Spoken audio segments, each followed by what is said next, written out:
Hi friends, beetroot halwa எப்படி செய்யறதுன்னு இன்றைக்கி நம்ம பார்க்கலாம். அதுக்கு என்னென்ன பொருள்னு தேவையானதெல்லாம் நான் எடுத்து வச்சுருக்கேன். பார்ப்போமா?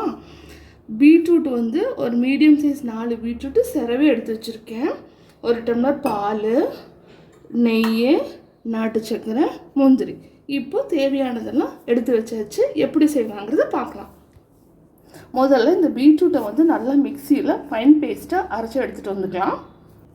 ஒரு ½ டம்ளர் தண்ணி விட்டு இந்த பதத்தில் நான் வந்து மிக்சியில் நல்லா ஃபைன் பேஸ்ட்டாக அரைச்சி வச்சுட்டுங்க. இப்போது அடுத்தது இப்போ கேஸ் ஆன் பண்ணி அதில் வந்து 2 ஸ்பூன் நெய் விட்டுக்கலாம். நெய் காஞ்சிருச்சு. இப்போ முந்திரி போட்டுக்கலாம். போட்டுட்டு கொஞ்சம் ஸ்லிம்மில் வச்சு நல்லா ப்ரௌன் ஆகிற வரைக்கும் எடுத்தால் போதும். ரொம்ப கருக்க விட்டுற வேண்டாம். இந்த பதம் போதும். இதில் அப்படியே எடுத்துருவோம். இந்த முந்திரியெல்லாம் எடுத்துகிட்டு அதே வானிலையிலேயே இந்த பீட்ரூட் பண்ணிக்கலாம். அதே நெய் இதுலேயே எடுத்துடலாம். இப்போ அதே நெய் இதுலேயே வந்துட்டு நம்ம பீட்ரூட் அரைச்சி வச்சுருக்கோங்க. அதை வச்சு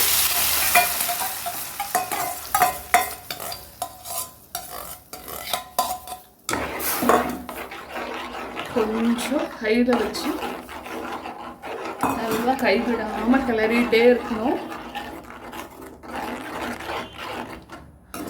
ஒரு 10 நிமிஷம் நல்லா ஹை ஃப்ளேம்லேயே வச்சு குக் பண்ணுவோம். இந்த ஸ்டேஜ் வந்தோடனே ஒரு ½ டம்ளர் பால் ஊற்றிக்கலாம். கொஞ்சம் கெட்டி ஆயிடுச்சு. ஒரு ½ டம்ளர் பாலை ஊற்றி அதே மாதிரி ஸ்லிம்மில் வச்சு நல்லா 10 நிமிஷம் கொதிக்க விடுவோம். இந்த ஸ்டேஜ் வந்தோடனே அடுப்பை கொஞ்சமாக ஹையில் வச்சுக்கிட்டு ஒரு 4 ஸ்பூன் நாட்டு சர்க்கரை போட்டுக்கலாம். ஏன்னா ஆல்ரெடி பீட்ரூட் வந்து ஸ்வீட்டாக இருக்கிறதுனால நம்ம வந்துட்டு அளவாகவே போட்டுக்கலாம். அது ரொம்ப ஆறும்போது ரொம்ப ஸ்வீட்டாக தெரியும். முந்திரியே நான் சின்ன சின்ன பீசஸாக கட் பண்ணி போட்டிருக்கேன் அப்படின்னா இது ஹல்வாவில் வாய்க்கு ஒவ்வொரு வாய்க்கும் அந்த பீசஸ் வந்து அதோட சாப்பிடும்போது அந்த ஸ்வீட்டோட நல்லாயிருக்கும். அதுக்காக நான் குட்டி குட்டி பீசஸாக போட்டிருக்கேன். ஓகே, இப்படியே வந்து ஒரு 10 நிமிஷம் அந்த கெட்டிப்பதம் வர வரைக்கும் ஸ்லிம்லேயே வச்சு குக் பண்ணிக்கலாம். இந்த ஸ்டேஜ் வந்துருச்சு ஃப்ரெண்ட்ஸ். இப்போ பாருங்கள், இந்த கெட்டிப்பதம் வந்தோடனே 2 ஸ்பூன் நெய் விட்டுக்கலாம்.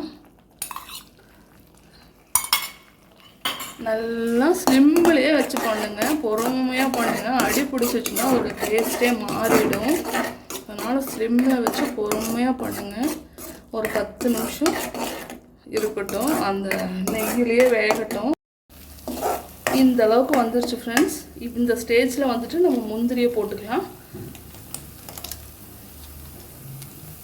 முந்திரி போட்டுட்டு ஒரு ஸ்பூன் நெய் விட்டுக்கலாம். அல்வானாலே நெய் தான் ஃப்ரெண்ட்ஸ். போட்டு லைட்டாக கிளறி ஆறுனோன்னு சர்வ் பண்ணி சாப்பிட்லாம். இந்த வீடியோ பிடிச்சிருந்ததுன்னா லைக் பண்ணி, ஷேர் பண்ணி, கமெண்ட் பண்ணுங்கள். மறக்காமல் சப்ஸ்கிரைப் பண்ணி பெல் பட்டனை கிளிக் பண்ணிக்கோங்க.